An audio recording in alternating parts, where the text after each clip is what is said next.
Sejam bem-vindos ao Causa e Efeitos. Eu sou o Diogo Gonçalves. Este é um projeto de comunicação que tem como principal objetivo a divulgação e promoção de conhecimentos científicos nas diferentes áreas.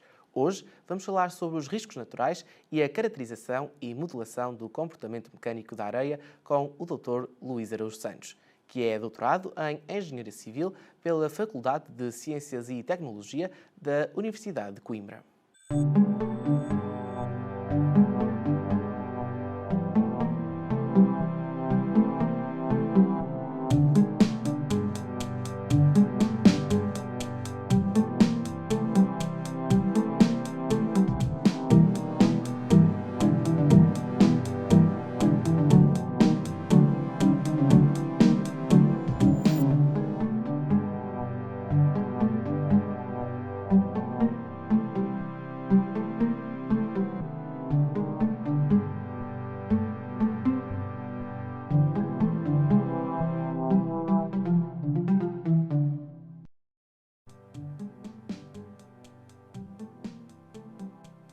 Comigo está o Dr. Luís, a quem começo por agradecer por ter aceitado o nosso convite.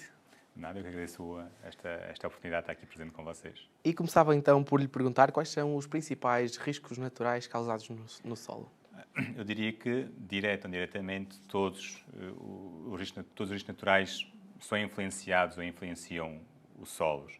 Podemos ter riscos naturais diretamente relacionados com os solos, os sismos, os deslizamentos, mas depois temos outros riscos naturais, como a grande pluviosidade, as tempestades, que, apesar de não dependerem de solo, as suas consequências dependem da existência ou não de solo, depende se nós temos uma zona muito urbanizada ou pouco urbanizada, ou seja, está tudo muito relacionado umas coisas com as outras. Podemos encarar esses fenómenos naturais como algo prejudicial para os solos ou é a natureza a manifestar-se? Os riscos naturais não são prejudiciais para o solo. Eles acontecem e têm vindo a acontecer nos últimos milhões de anos e é apenas, digamos, uma manifestação de que, ao normal, no caso do ciclo da água, por exemplo, das tempestades, das chuvas, é uma coisa normal, ou então de fenómenos e eventos extremos. No caso, por exemplo, dos incêndios, quando há um incêndio, o solo fica mais exposto, como não tem vegetação, os próprios impactos das águas da chuva vão ter mais influência em deslizamentos de terras, por exemplo. E quando a Terra acha que não está no seu equilíbrio adequado, digamos que desencadeia uma série de fenómenos para que volte-se a atingir esse equilíbrio. No caso dos solos, quando há, por exemplo, um deslizamento de terras, o deslizamento só acaba quando esse equilíbrio volta a ser atingido. Enquanto não há esse equilíbrio, aquilo vai continuar a escorregar em costa abaixo. Que impacto é que a chuva tem nos solos? Muito impacto. Um grande chavão, digamos, no estudo de solos, é que a água é o inimigo número 1 dos solos. Quando nós temos vegetação, e pensando um pouco no ciclo da água, da evapotranspiração, do escoamento superficial, etc., quando nós temos vegetação que protege os solos, o impacto da chuva é menor, uma vez que a vegetação utiliza essa água para a sua vida, digamos assim, ou então quando há escoamento superficial, como temos muita vegetação, esse escoamento é mais lento. Quando nós não temos vegetação, é que nós temos o problema. Ou seja, toda a água que cai das nuvens, que chove, como não tem onde ser utilizada, nomeadamente na vegetação, vai simplesmente escoar em costa abaixo. Isso vai levar a que haja erosão de solos, vai levar a que a velocidade de escoamento seja muito maior, que em vez de ter um escoamento, digamos, com pouca sujidade, vamos ter estas torrentes de lama ou grandes enxurradas, ou seja, temos muita influência. Isto só pensar em termos superficiais. Se nós depois pensamos em termos de profundidade, quanto mais água tivermos no solo, maior é a massa de solo que poderá sofrer de instabilidade e depois escorregar em costa abaixo, por exemplo. Qual é o principal fenómeno que deixa mais impacto, ou melhor, em pior estado, o solo?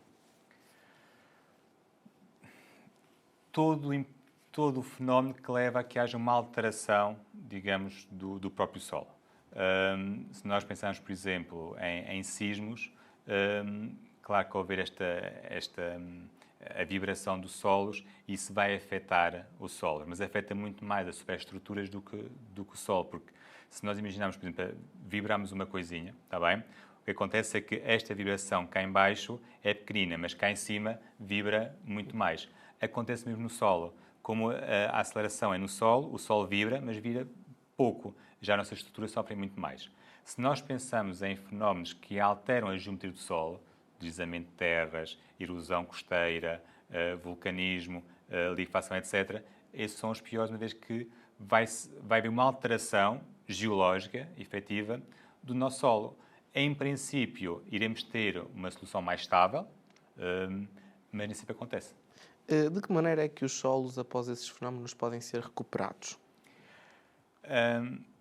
Depende do fenómeno que nós estudamos. Há fenómenos simplesmente em que os solos não são recuperados.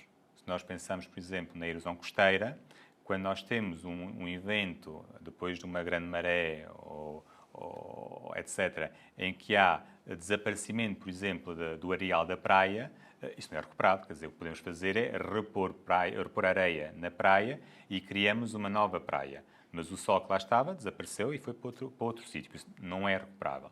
Se nós pensarmos, por exemplo, em deslizamento de terras, também não é possível. O sol que lá estava deslizou e foi parar abaixo de encosta e nós não podemos recuperar o sol. Já outros eventos, se nós pensarmos, por exemplo, em liquefação, já é possível recuperar o solo. Nós já depois podemos intervir nele, já podemos melhorá-lo, naturalmente ou artificialmente, com a injeção de caldas, de cimento, embora isso ambientalmente não seja mais correto, em que nós podemos então recuperar o solo para o tornar igual, até ainda melhor do que era inicialmente. Por isso eu diria que depende muito, não só do tipo de solo, mas também do tipo de evento que nós temos. O que é o fenómeno de liquefação e quais são os efeitos?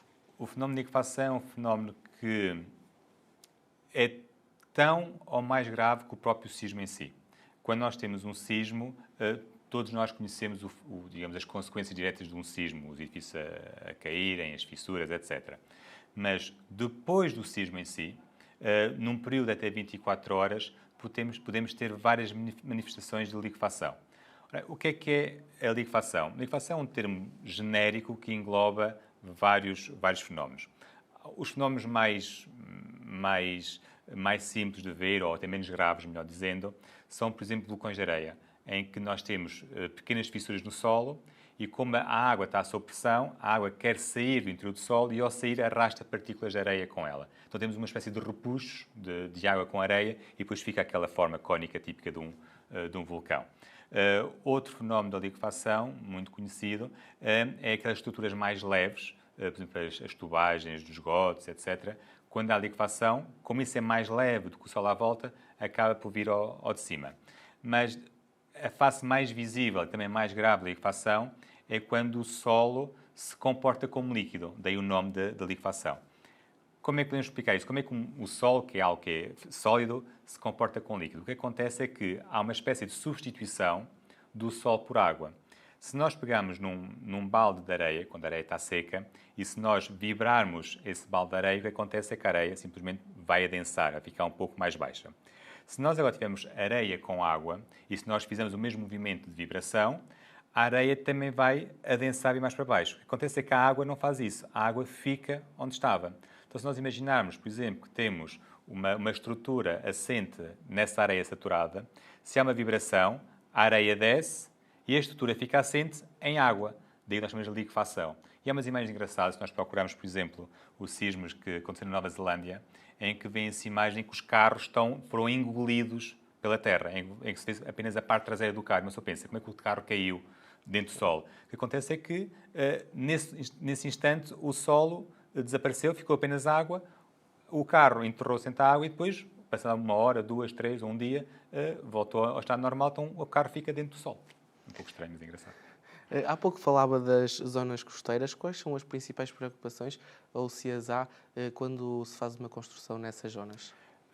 Há várias preocupações, mas eu diria que tendencialmente irá haver menos, porque começa a ser proibido construir em zonas costeiras e as construções que existem estão a ser demolidas ou, digamos, retiradas por questões ambientais. As zonas costeiras são zonas muito frágeis, têm ecossistemas muito frágeis, isto é pensando um pouco em termos ambientais, e nesse sentido estão a ser protegidas. Cuidados que nós devemos ter, logicamente, as marés, para começar. Estamos numa fase em que se prevê a subida média, a subida do nível médio das águas do mar e, logicamente, temos de ter a certeza que, com essa subida de 1 metro a 1,5 metro, depois, com as marés, não vai haver problemas. Nós temos uma costa muito agreste. O Atlântico Norte é provavelmente dos mares mais problemáticos e toda a nossa costa é Atlântico Norte. Tirando o efeito das marés, as zonas costeiras são zonas arenosas, essencialmente.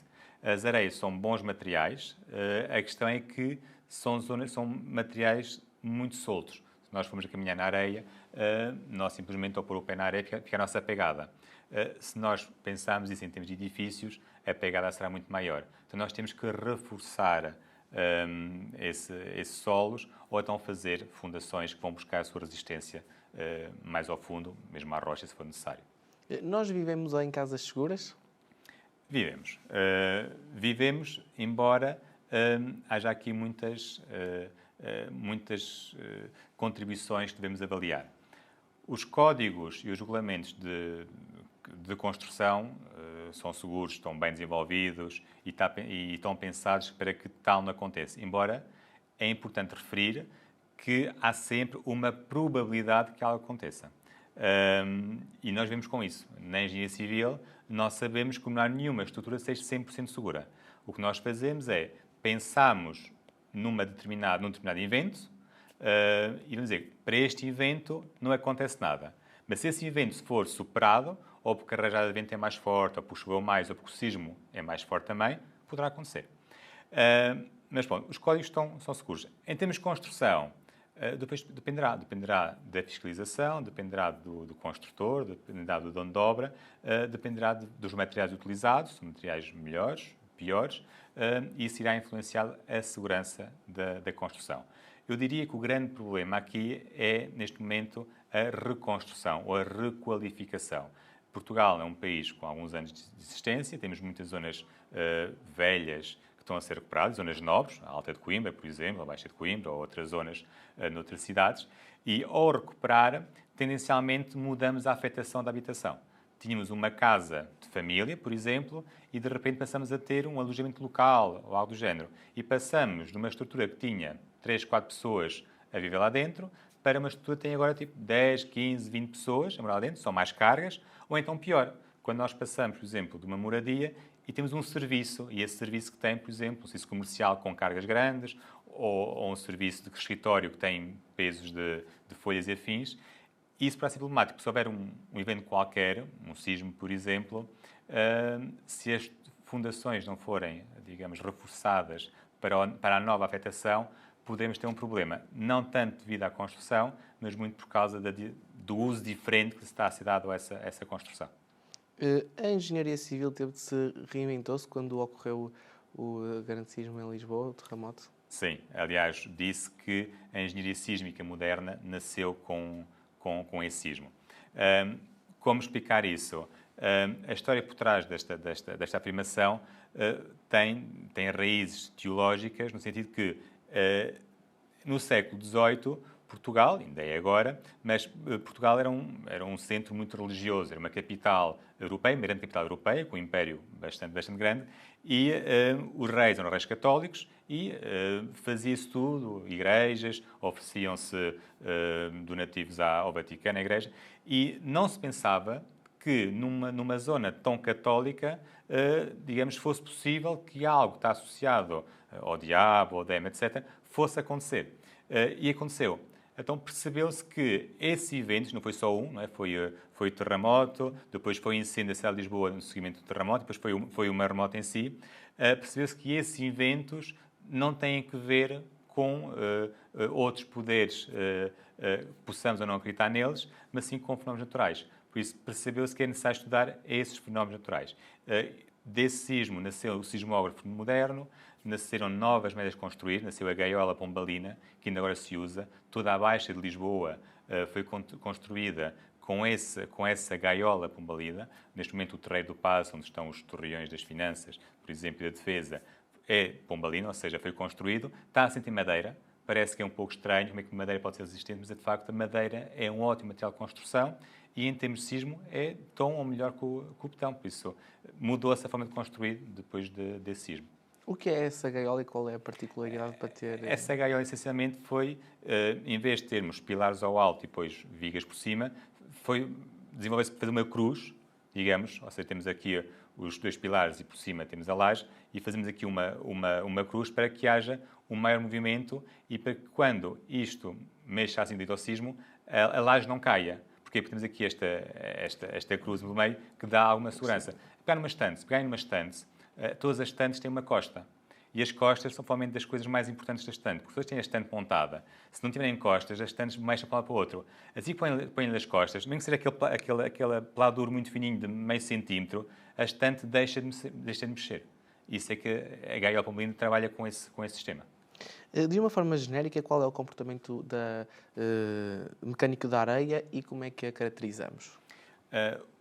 O comprimento da areia depende se está seco ou se está saturado. Ou seja, antes disso, quando nós olhamos para um solo, do ponto de vista técnico, um solo é um material que tem 3 fases. Tem uma fase sólida, que são as próprias partículas do solo, tem água e tem areia. Ou seja, se pegarem numa mão com areia da praia, os grãos que nós vemos é a parte sólida. Se a areia está seca, não há parte líquida, mas há ar pelo meio. Se nós, neste mesmo solo, pusemos dentro da água, temos a parte líquida, a parte sólida, temos agora a água e podemos também ter ar ou não. Então, na questão temos essa importância. Quando a areia está seca, essencialmente o que acontece é que se a areia começa num estado muito solto, em que os grãos estão muito afastados, os grãos tendencialmente vão se aproximar. Quanto mais se aproximam, mais a areia vai deformar, mas quando eles se tocam, a sua resistência poderá aumentar, ou tende a aumentar.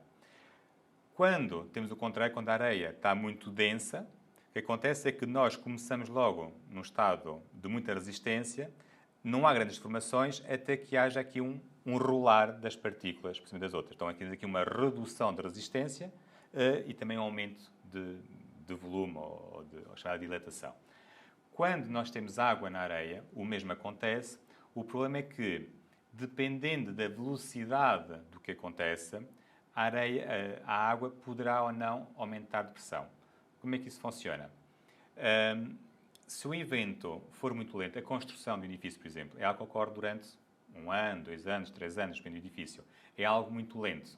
Quando nós vamos construindo o nosso edifício, a água, nós carregamos a nossa areia, a água fica comprimida, o que ela vai fazer? Vai tender a ficar sem essa pressão e tende a escoar para os lados, por exemplo. Tem tempo para escoar. Mas quando um evento é muito rápido, no caso de um sismo, por exemplo, como a areia está sempre a mexer, a água não consegue sair de onde está. Então a água vai acumular pressões. O que acontece é que chega a um ponto que vai ter que libertar essas pressões. É como um balão. Se nós temos um balão, se nós começamos a apertar o balão, ele fica comprimido, até que pode arrebentar. No caso da areia, não arrebenta a água, mas quando ela conseguir libertar, então vai ocorrer fenómenos de liquefação, por exemplo, ou outras coisas. Tem a ver com essa libertação de pressão, e essa libertação de pressão faz com que, ao libertar essa pressão da água, as partículas podem se afastar. E ao se afastar, voltamos a perder resistência nos solos. Numa vertente mais prática que realizou na sua tese de doutoramento, de que forma é que fez o trabalho experimental? O meu trabalho experimental tem 2 fases, ou melhor, teve 2 fases muito distintas. Na primeira fase, foi, digamos, preparar e montar o equipamento. Ele já existia há alguns anos na Universidade de Coimbra, digamos, estava montado, estava no sítio, estava tudo colocado no sítio, mas nunca tinha sido utilizado, digamos, para fins de investigação, apenas para fins académicos, com algumas aulas. Então, houve uma fase de necessidade de instalar todos os equipamentos, verificar todos os equipamentos, calibrar todos os equipamentos. Como não havia, digamos, know-how ou conhecimento na Universidade de Coimbra, tive que ir buscar esse conhecimento a outras fontes, a outras escolas, a outros autores e aplicar isso, digamos, na Universidade de Coimbra. Uma vez isso feito, e isso foi inicialmente metade do meu doutoramento, mais coisa, menos coisa, comecei a fazer ensaios. Houve a preocupação de saber como preparar as amostras, que é muito importante. Quando se faz um ensaio laboratorial em laboratório, a parte mais importante é nós termos amostras de solo de qualidade, para nós conseguirmos ter resultados também de qualidade, logicamente. e depois estão a fazer ensaios, em que comecei a fazer ensaios mais simples, com equipamentos mais pequenos, também mais simples, e depois gradualmente fui evoluindo para equipamento mais complexo, que era o meu objetivo do trabalho, e fazer também ensaios mais complexos e mais elaborados, e demonstrar que era possível fazê-los. O que é a modelação numérica e a modelação física e de que forma é que as compara? São, digamos, vertentes diferentes do estudo, não só de solos, mas da engenharia genericamente, mas são vertentes que têm muitos pontos em comum. Porquê? É impossível pensar em modelação numérica sem modelação física ou trabalho laboratorial. Um exemplo muito simples. Se nós pegarmos na modelação numérica, o objetivo é nós, com o computador, conseguir simular o que acontece na prática, na realidade. Então, nós temos modelos numéricos, vários tipos de modelos numéricos, em que nós simulamos uma dada coisa e vemos como é que o computador prevê que o Sol se deforma ou resiste. Mas para nós sabermos se está correto ou não, temos que ter esse modelo na prática. Então, quando nós estamos a modelar, por exemplo, ensaios, nós podemos fazer os ensaios em laboratório. Então, nós fazemos o ensaio real no laboratório, com equipamento real, vemos como é que o Sol reage, como é que ele se comporta, e depois comparamos com os resultados da modelação numérica. Se forem coincidentes, o modelo é bom e o ensaio também é bom. Se não forem coincidentes, ou o modelo não está a funcionar bem, ou o próprio ensaio pode ter corrido mal, logicamente. Quando nós queremos aumentar a escala, quando nós queremos, então, em vez de modelar um ensaio pequenino, e quando digo pequenino, nos solos, as nossas amostras têm 38 milímetros de diâmetro e 76 de altura, que é uma coisa muito pequenininha. Quando nós queremos mudar uma coisa um pouco maior, uma obra, por exemplo, uma barragem, uma ponte, nós não conseguimos fazer isso em laboratório. Poderíamos fazer isso à escala real, e há ensaios à escala real. Por exemplo, quando nós queremos ver se uma estaca, por exemplo, está bem ou está mal, podemos fazer um ensaio à escala real. Custa muito dinheiro, é muito difícil de fazer, e só se faz logicamente. Ou então podemos ir para a modelação física. O que é que se pretende aqui? Replicamos a nossa obra, a nossa barragem, por exemplo, a nossa ponte, e como é que nós podemos replicar o peso? Ora bem, como nós não podemos fazer uma escala pequenina muito pesada, vamos aumentar o seu peso através de centrifugação. Vamos pôr a nossa centrifugadora a dar as voltas. Em vez de ter um G, uma vez a gravidade, que nós temos naturalmente, vamos ter 5 vezes, 10 vezes, 20 vezes a gravidade. Assim, nós aumentamos o peso da estrutura e, quando nós atingimos o peso equivalente à obra real, fazemos um ensaio e verificamos o que é que acontece, então, num modelo reduzido, mas que vai simular a escala real. E depois voltamos ao computador. Vamos simular essa obra e vamos ver se acontece ou não a mesma coisa. Se acontecer, mais uma vez, o modelo está correto. Se não acontecer, o modelo pode estar errado ou a própria simulação pode ter corrido mal. Por isso, são 3 vertentes diferentes, mas que o objetivo é o mesmo. Uma vez que a investigação se centrou nas areias de Coimbra, quais foram os resultados que obteve? Infelizmente, para mim, não tive nenhum resultado que diga que é uma inovação no campo da geotecnia. Porque, de facto, não foi esse o objetivo. O objetivo foi quando nós conseguimos, primeiro, estudar um material nacional, que é a areia de Coimbra. Há imensos estudos feitos em outras areias, do Japão, da França, dos Estados Unidos, mas não havia nenhum estudo feito no solo local.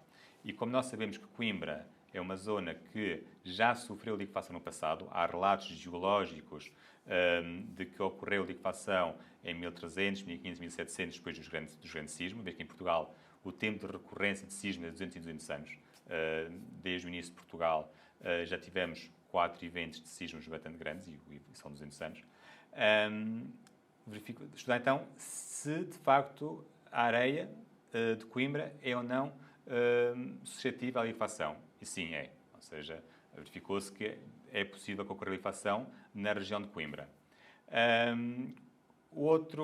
Outra vantagem do meu estudo foi implementar o HCA, o equipamento da Universidade de Coimbra, pô-lo a funcionar corretamente para não só levar o meu trabalho a cabo, mas também fazer com que trabalhos futuros, e já foram feitos trabalhos de mestrado e está para começar agora brevemente o trabalho de doutoramento com o HCA, demonstrar como é que se fazem as coisas, o que é possível fazer, quais os cuidados devemos ter e também quais as potencialidades que nós temos no equipamento. Quando eu estava a começar a ter resultados interessantes e fazer coisas muito diferentes, o tempo acabou, tive que pôr um ponto final no ensaio, tive que escrever a minha tese. Muito apenas, se pudesse, ainda teria a fazer ensaios, mas digamos que demonstrei que a área de Coimbra pode ser um solo problemático e também demonstrei que o equipamento está a funcionar, é uma mais-valia para a Universidade de Coimbra e todos os trabalhos que têm sido feitos a seguir têm tido grande aceitação no mundo académico, o que é ótimo. Uma vez que estudou esses solos, replica-se a todo Portugal ou depende das diferentes regiões ou há uma homogeneidade? Não, depende. Depende da geologia local. Claro que a areia de Coimbra é a areia de Coimbra, mas, digamos, o seu comportamento genérico pode ser replicado a outras areias, desde que essas areias apresentem algumas semelhanças com a areia de Coimbra. Principalmente em termos de tamanho dos grãos, em termos se são partículas mais angulosas ou mais arredondadas. Desde que isso seja verificado, podemos concluir que o que acontece na areia de Coimbra pode acontecer noutras areias. O problema é que a geologia é muito diferente. Nós temos a geologia do Porto, é muito sugênesis, nós temos blocos de rocha no meio do solo, depois temos Lisboa, que tem argilas, vamos para o Alentejo, em que nós temos mármores quase à superfície, ou seja, digamos que pode acontecer, podemos extrapolar para outros solos, desde que apresentem características semelhantes às areias de Coimbra. Mais uma vez, muito obrigado, Dr. Luís, por ter aceitado o nosso convite. E assim termina mais um Causa e Efeitos. Siga-nos nas nossas plataformas digitais, no Facebook, no Instagram e no YouTube, para não perder nenhuma novidade. Até breve.